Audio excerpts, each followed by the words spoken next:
እግር ኳስ የዓለማችን ውብ ጨዋታ፣ ታሪኮች የሚወለዱበት፣ ጀግኖች የሚነሱበት ቦታ፣ ታማኝነት በአንድ አፍታ ብቻ ሊፈራርስ የሚችልበት ቦታ። ዛሬ ግን ስለ ቀላል ዝውውር አናወራም፣ ስለ ገንዘብ ወይም ዝናም አናነሳ። ሁሉንም ነገር ስለሰጡ ኮከቦች ነው የምናወራው። ግን በግጭት፣ በፖለቲካ፣ በስልጣን ሽኩቻና በተሰበሩ ቃል ኪዳኖች የወደሙ ተጫዋቾች፣ እነዚህ ክለቦች ለመደበቅ የሚሞክሯቸው ታሪኮች ናቸው። ግን ዛሬ ሁሉንም እንነግራችኋለን። እስከ መጨረሻው ድረስ ቆዩ። ብዙ ቢሆኑም አምስቱን መርጠናል። ቁጥር 5 ሮሜሎ ሉካኩ ከቸልሲ ጋር። ሮሜሎ ሉካኩ በ2021 ወደ ቸልሲ የተመለሰው እንደ ንጉስ ነበር። ሪከርድ በሆነ የ115 ሚሊዮን ዩሮ ፊርማ የህልም መመለስ፣ ውብ መሆን የነበረበት ታሪክ። ግን ከፈገግታው ጀርባ አንድ ነገር እየተበላሸ ነበር። እሱም ከቶማስ ቱሄል የታክቲክ ስርዓት አለመጣጣም። ቱሄል ፈጣን ግፊት የሚያደርግ አጥቂ ፈለገ።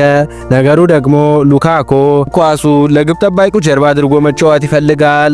ሁለት ዓለማት ፍጹም የተለዩ። ከዚያም ቃለ መጠይቁ መጣ። ሉካኩ ለስካይ ኢጣሊያ እንዲህ አለ፣ በሁኔታው ደስተኛ አይደለሁም፣ ወደ ኢንተር መመለስ ፈልጋለሁ። ቸልሲ ደነገጠ። ቱሄል እንደተከዳ ተሰማው። ደጋፊዎች እንደተናቁ ተሰማቸው። የመልበሻ ክፍሉ እሱን ማመን አቆመ። የ115 ሚሊዮን ዩሮ ኮከብ ብቻውን ተቀጥቶ ሳይፈለግ ቀርቷል። በችሎታው ምክንያት ሳይሆን፣ ነገር ግን ማንም ሊጠግነው ባልቻለው ግጭት ምክንያት። ቁጥር 4 ሜሱት ኦዚል ከአርሰናል ጋር። የአስማተኛው ውድቀት በዘመናዊ እግር ኳስ ውስጥ ካሉ በጣም አሳዛኝ ታሪኮች አንዱ። ኦዚል የአርሰናል ፈጣሪ ሊቅ፣ ረጋ ያለ አርቲስት በወርቃማ ግራ እግሩ እግር ኳስን እንደ ኪነ ጥበብ እንዲሰማ ያደረገው ማጂክ። ግን ከክለቡ ጋር ያለው ግጭት በፕሪሚየር ሊግ ታሪክ ውስጥ እጅግ አሳዛኝ ከሆኑ ፍጻሜዎች አንዱ ሆነ። የግጭቱ ምክንያት ደግሞ ፖለቲካ። ኦዚል ስለ ሰብአዊ መብቶች ሐሳቡን ተናገረ። በቻይና ውስጥ በአይጉር ሙስሊሞች ላይ ስለደረሰው ፍትህ መጓደል መልእክት ለጠፈ። ብዙም ሳይቆይ ስሙ ከስርጭቶች ጠፋ። አርሰናል ከራሳቸው አራቁ። ርቀቱ ወደ ግድግዳነት ተለወጠ። በአርቴታ ስር ነገሩ ይበልጥ ቀዘቀዘ። ኦዚል ከፕሪሚየር ሊግ ስኳድ ውስጥ አልነበረም። የችሎታ ጦት አይደለም። ከእንግዲህ መጫወት ባለመቻሉ ሳይሆን ክለቡ ያለሱ ወደፊት ስለሄደ ነው። የቀዘቀዘ ሊግ ችሎታና ፍላጎት በማጣት ሳይሆን በግጭትና በተወሳሰበ ፖለቲካ ምክንያት። ቁጥር 3 ክርስቲያኖ ሮናልዶ ከማንቸስተር ዩናይትድ ጋር። ዓለምን ያናወጠው ቃለ መጠይቅ። ክርስቲያኖ ወደ ማንቸስተር ዩናይትድ የተመለሰው እንደ ጀግና ነበር። አንድ ሌጀንድ ወደ ቤቱ ተመለሰ፣ ወደ ልጅነት ክለቡ፣ ለእያንዳንዱ ደጋፊ ህልም። ግን ብዙም ሳይቆይ ሁሉም ነገር ተበላሸ። ያ ህልም ወደ ቅዠት ተለወጠ። ምክንያቱ ደግሞ ኤሪክ ቴን ሃግ ግፊትን ፈለገ። ክርስቲያኖ ሮናልዶ በ37 ዓመቱ ሊያደርገው አልቻለም። በአሰልጣኙና በኮከቡ መካከል ያለው ውጥረት ጨመረ።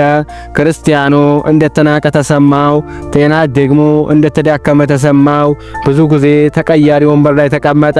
የፕሮጀክቱ ማዕከል አልነበረም። በይፋ ሮናልዶ እንዳለ ቴን ሃግ አክብሮት ስለሌለው ለሱ ክብር የለኝም።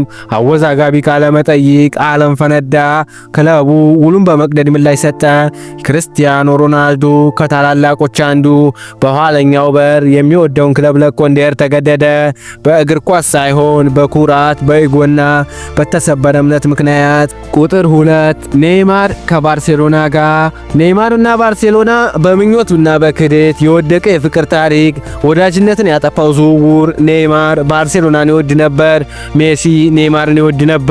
የባርሳ ደጋፊዎች ያደንቁታል። ግን ከጀርባው ግጭት ፈነዳ። ምክንያት ባርሳ ብዙ ነገሮችን ካልገባለት፣ አመራርነት፣ ቦነሶች፣ ተጽዕኖ፣ የወደፊት ህይወት። ግን ቃል ኪዳኖች ቃላት ብቻ ናቸው። ኔይማር ከሜሲ ጥላ ለመውጣት ፈለገ። ባላንዶርን አለመ። በዓለም ላይ ቁጥር 1 መሆንን። ባርሴሎና እሱን ማጣት አልፈለገም። ጫናው ጨመረ። ከዚያም ፒኤስጂ ከ222 ሚሊዮን ዩሮ ጋር መጣ። የዓለማችን ትልቁ ዝውውር። ባርሴሎና ከዳተኛ ብሎ ፈረጀው። ኔይማር ክለቡን በመዋሸት ከሰሰ። ፍርድ ቤቶች ገቡ። ወዳጅነቶች ተበላሹ። አፈታሪክ የነበረው የሶስትዩ በዝምታ በቃ። አንድ ወርቃማ ታሪክ ወደ አመድነት ተቀየረ። ቁጥር 1 ኪሊያን ኢምባፔ ከፒኤስጂ ጋር። በገዛ ቤተ መንግስቱ ላይ ያመፀው ልዑል፣ የዘመናዊ እግር ኳስ ትልቁ ግጭት፣ ኪሊያን ኤምባፔ የክለቡ ፖስተር፣ የሊጉ መለያ፣ የፓሪስ ልዑል፣ የፈረንሳይ ጀግና። ግን ከጀርባው ግንኙነት እየፈረሰ ነበር። ፒኤስጂ ቁጥጥርን፣ የፈለጋቸውን ተጫዋቾች ማምጣት፣ በእሱ ዙሪያ የተገነባ ፕሮጀክት ቃል ገባለት። ከዚህ ውስጥ አንዳቸውም አልተፈጸሙም። ፒኤስጂ ውሉን እንዲያድስ ፈለገ። ኤምባፔ ግን ወደ ሪያል ማድሪድ ልቡ ሸፈተ። ፒኤስጂም ቀጣው። ከቅድመ ውድድር ዘመን ልምምድ ከለከሉት። ብቻውን እንዲለማመድ ያደረጉት። ከክለብ ፎቶዎች አስወጡት። ልዑሉን ወደ እስር ቤት ላኩት። ኤምባፔ ጉዳዩን ለሕዝብ ይፋ አደረገ። ፒኤስጂ መጥፎ ሁኔታን ፈጥሯል ሲል ተደመጠ። ቃል ኪዳኖችን እንደጣሱ ተናገረ። ክለቡ በበኩሉ ሕጋዊ እርምጃ ውስጥ ያለው ሲል አስፈራራ። እንደ ተረት ወደ ጦር ሜዳ ተለወጠ። ልዑሉ ግዛቱን ለቀቀ። እንደ ጀግና ሳይሆን እንደ ጠላት። እግር ኳስ ግቦች፣ አሲስቶች፣ ዋንጫዎች ብቻ አይደለም። እሱ ትዕቢት ነው፣ ፖለቲካ ነው፣ ኃይል ነው፣ የተሰበሩ ተስፋዎች፣ አለመግባባቶች ናቸው። እግር ኳስ በእግር ብቻ የሚጫወት አይደለም። በልቦች፣ በስሜቶች፣ በኢጎዎችና በፖለቲካ ይጫወታል። እነዚህ 5 ተጫዋቾች በተቃዋሚዎች ሳይሆን በራሳቸው ቤት ውስጥ ባሉ ግጭቶች ነው የተሸነፉት። ታሪኮቻቸውን ያስታውሱናል። ዓለም ሁሉ ሊያደንቅህ ይችላል፣ ግን የገዛ ክለብ ሊያጠፋ ደግሞ ይችላል።